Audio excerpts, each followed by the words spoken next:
Bonsoir à tous. Cette frayeur à Dijon aujourd'hui. Un engin explosif a été découvert en fin de matinée dans le secteur de l'avenue du Drapeau. Le périmètre a été sécurisé jusqu'en début d'après-midi pour permettre l'intervention de l'équipe de déminage. Selon les autorités, l'engin découvert était effectivement une grenade mais sans charge explosive. Une enquête a été ouverte et les rues ont été rouvertes à la circulation.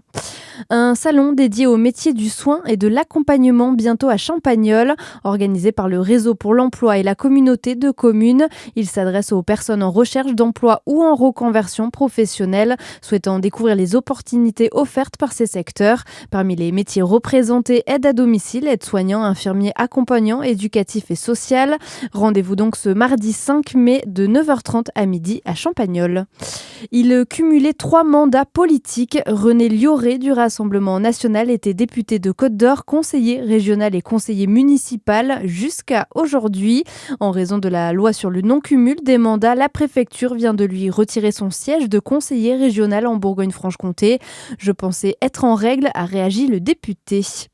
Plusieurs cambriolages aux alentours de Chalon-sur-Saône. 3 communes de l'agglomération ont été ciblées: Crissé, Farges-les-Chalons et Frasnes-la-Loyère. Les malfrats ciblent les habitations qui semblent non habitées et présentent des signes qu'elles sont inoccupées. Un appel à la vigilance est lancé par la gendarmerie. Dans le reste de l'actualité, plus 2,2% sur un an. L'inflation augmente fortement au mois d'avril selon les derniers chiffres de l'INSEE. Une hausse des prix portée par la guerre au Moyen-Orient. Difficile donc de prévoir l'évolution sur les prochains mois, comme l'explique Pascal Delima, chef économiste à Nova Minds. Il y a 2 composantes, la partie conjoncturelle liée au prix de l'énergie en particulier et la partie structurelle liée aux répercussions de ce prix de l'énergie sur l'inflation de toute l'économie. Ce qu'on voit, c'est qu'il y a aujourd'hui un effet de ruissellement inflationniste sur toute l'économie du fait du détroit d'Ormuz.